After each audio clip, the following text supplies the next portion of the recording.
Because you share them to all the fans. I just show up. I do leave schedules in my room sometimes. I'd probably ask them why they like us so much. And where do you get your money to come and see us so much?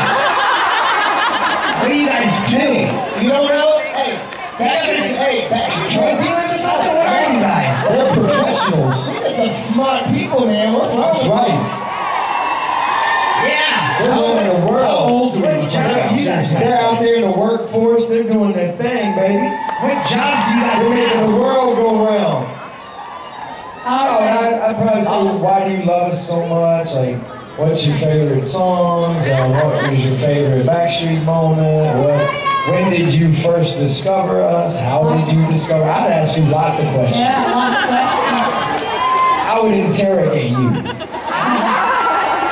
Light shining in your eyes and everything. You don't want that. All right. Arena from Holland asks, if there was a movie made about your life, who would play the younger, current, and older version of you? The older version, I would like Johnny Depp. The younger version, Ben Savage. I don't know why, Ben Savage, for some weird reason, popped into my head. Wayne's World, I don't know. The older version for me would probably be Antonio Banderas. We got a little bit like each other. Younger version, who's that little chubby kid from Modern Family? Oh, Sophia Vergara's son? Yeah. Yeah, him. I put probably him as the kid. That'd be awesome.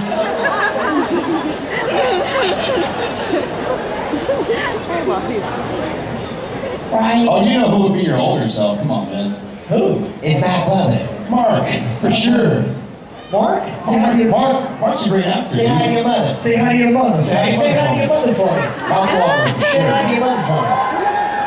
I would either say Mark or Matt Damon. Yeah. That's a good one. That's a good one. Yeah, that'd be good. They'd have to audition both of them. Yes.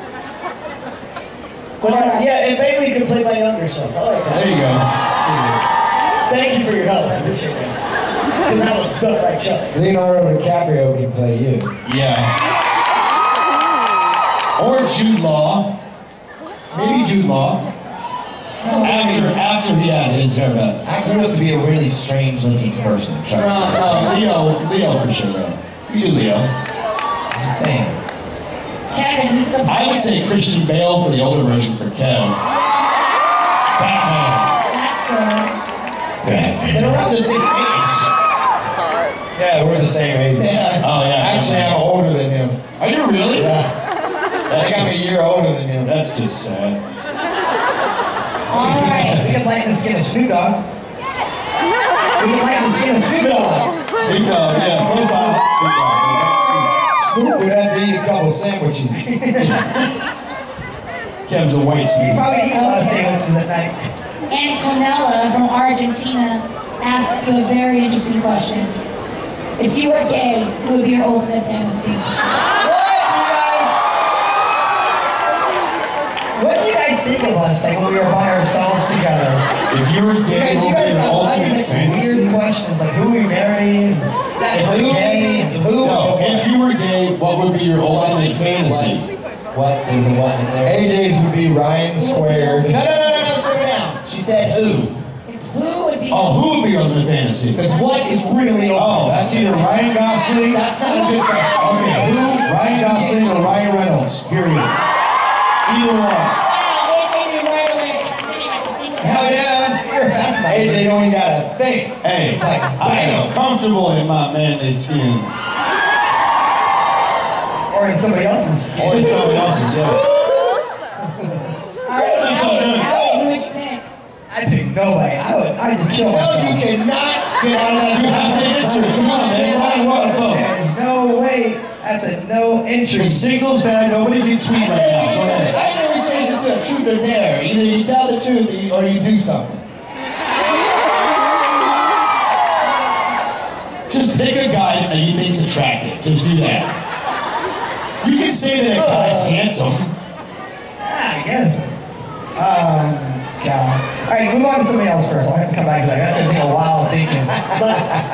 Brian. I have two. It would be Mark Wahlberg or it would be Brad Pitt. Hey, there you go. Hungry. I would have my choice. Just kidding. Kevin's thinking, I see the face. All right, Nick, while Kevin thinks. Okay. Come on, Nick. I got this one. They're all sports.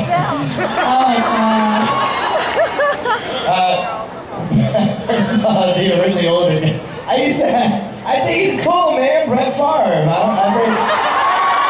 I like Brett Favre, and I think Derrick Rose is super cool too. So, but we'll just keep it as being cool, you know. Yeah. Like Fonzie. Man. I'd have to say Tay Diggs. Ooh. Yeah, I'm gonna go there with that one. Tay Diggs or Tom Cruise.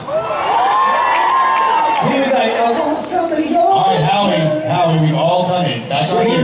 We can just do our next question. No, Howie has to answer. All four of us answer. Just do it.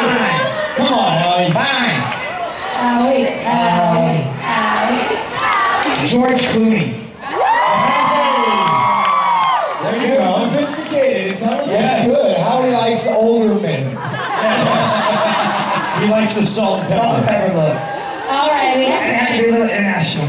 we have time for 2 more questions. So, I know. This is from Beryl in Nuneaton, United Kingdom. I don't know how to say that. When making your latest album in a world like this, how many songs were recorded in total, and how did you decide which ones eventually made a record? Tell the truth. In London alone, I think we wrote 20 something songs. We only had time to cut maybe It's like 22. like 15 or something. Maybe a little less. We cut like 15. About 15 out of that one, yeah. And then once we got back to the U.S., you know, almost, I feel like almost every song that we wrote once we got back to the U.S. made the record. Like all the stuff from Morgan and Prophet pretty much made the record. Jordan Amelie, song made the record. Dan Muckala, song made the record.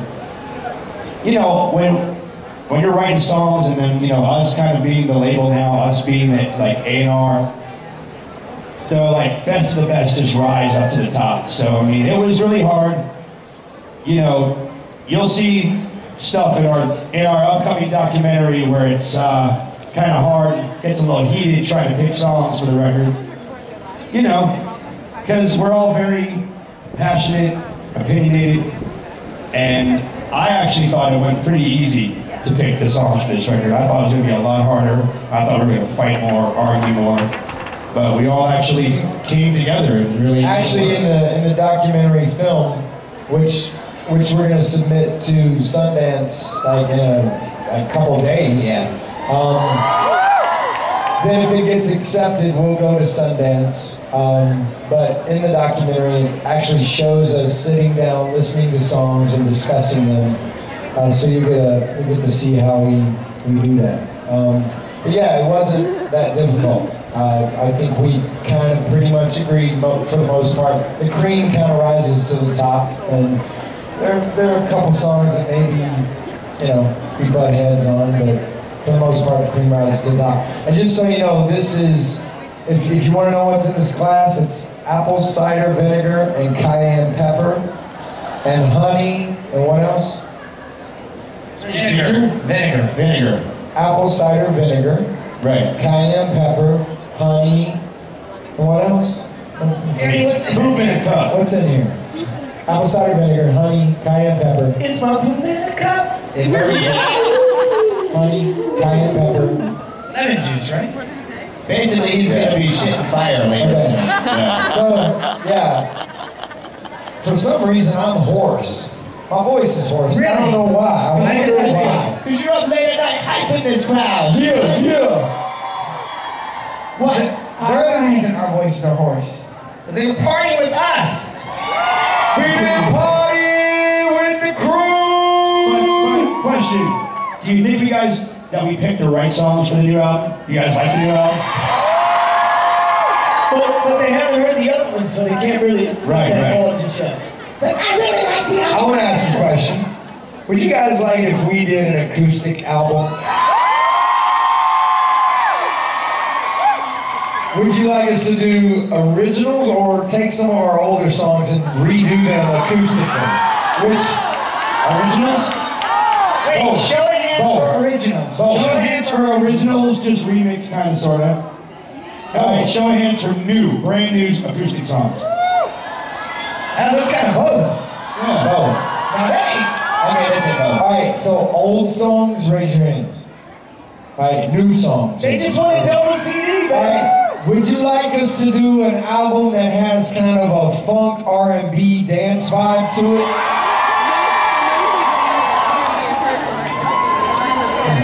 Would you like us to do like straight up like Dance record, you know, like. electronic dance record? Okay, so that's Would you like us to do a Christmas album at some point?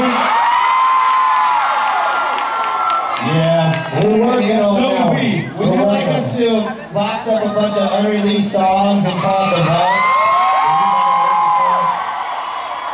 But they already have those songs anyways. They're on the internet. No, what I'm saying, They can stream them No, on we have to YouTube. remaster them, make them sound better. What about a hard rock record? What about a country record? What about a Backstreet Boys record? Okay. Okay. All right. Last question comes from Jamie from Lansing, Michigan. I'm nervous. I'm so nervous. No, it's not. Don't be nervous. What is the most romantic thing you have ever done? What was the question? Romantic thing. What?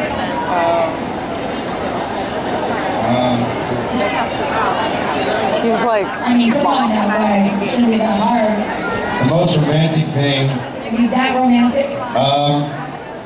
I try to do stuff like that for my wife as much as possible because we're always traveling so much. So whenever we're home, I always try to have at least 1 or 2 date nights during the week.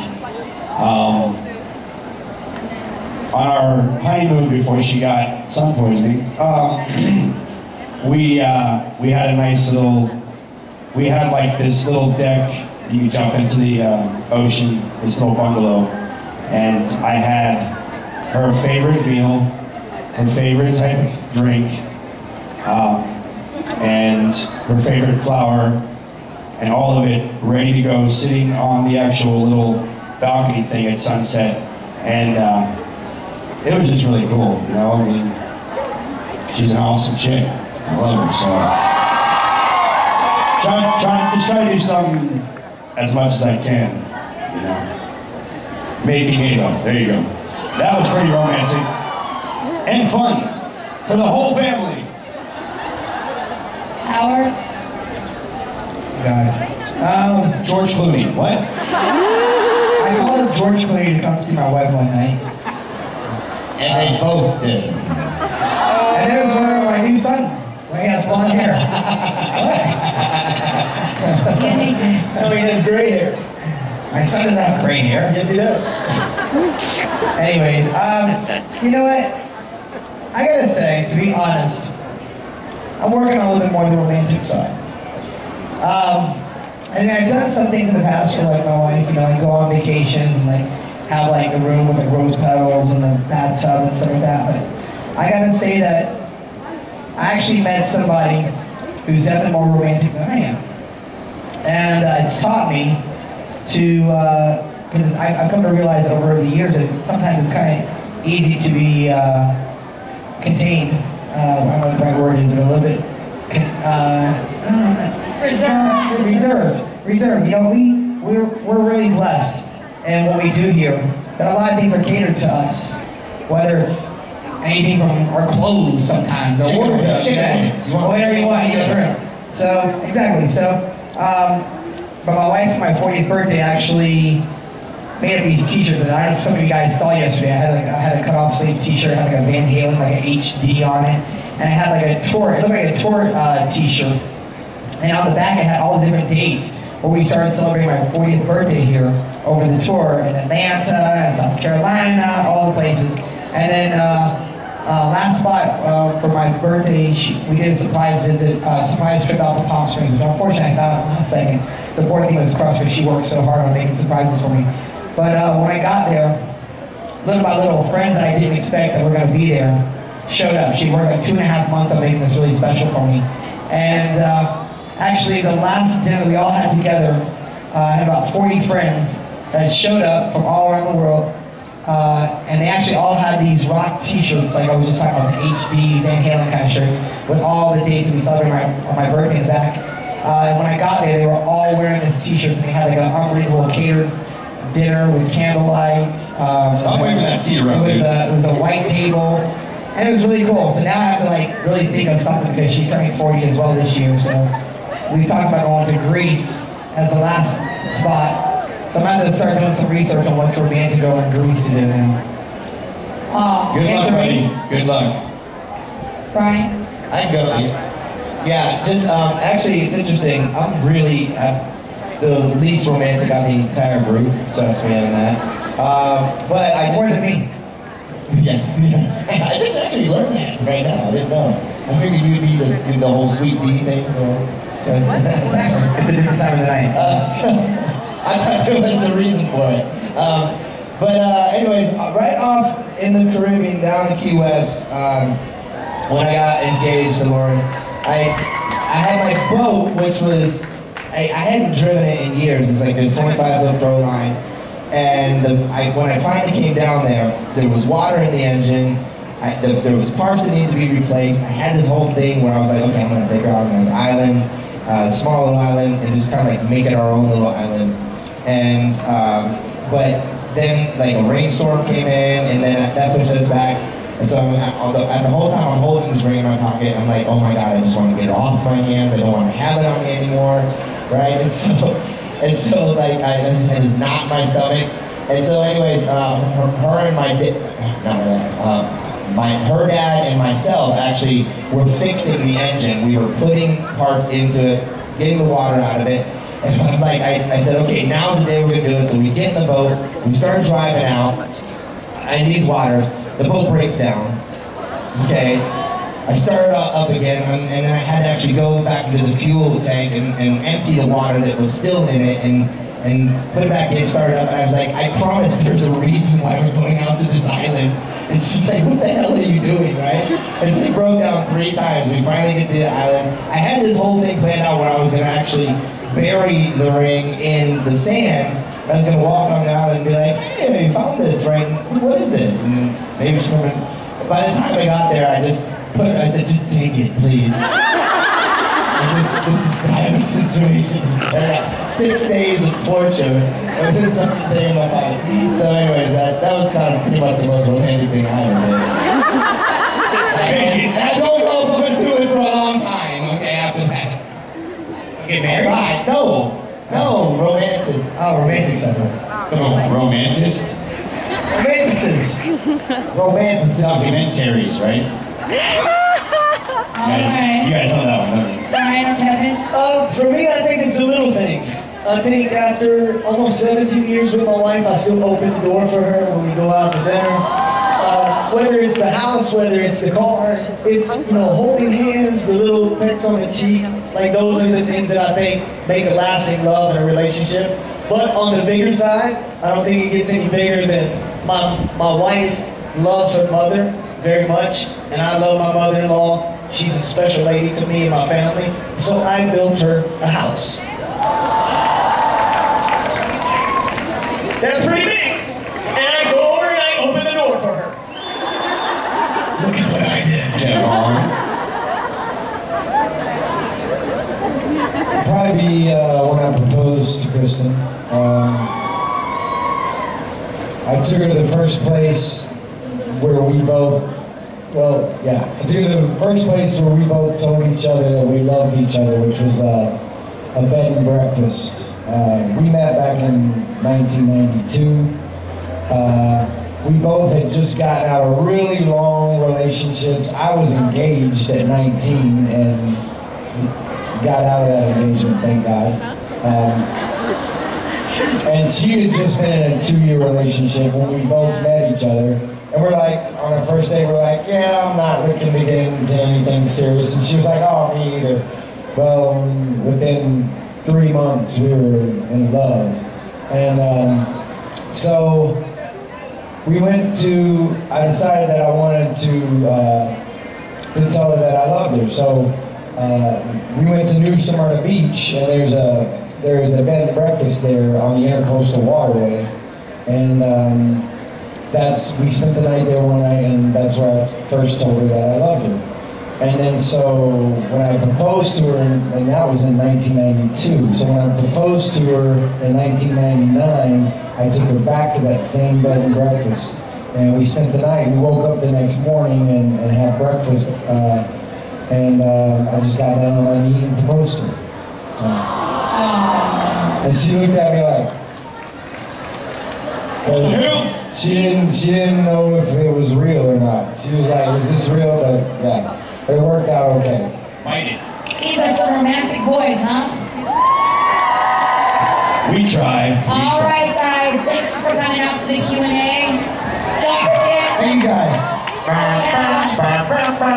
We have Kevin's cover story tonight in the atrium at 7:45. And then we'll have the show tonight at 9:30. So get ready. And then the bachelorette party tonight. You're in for a treat. A song for you. I do think you're in for a treat. We'll see y'all later. See you guys later. We love y'all. Thank you. And I'm gonna be We're getting really romantic.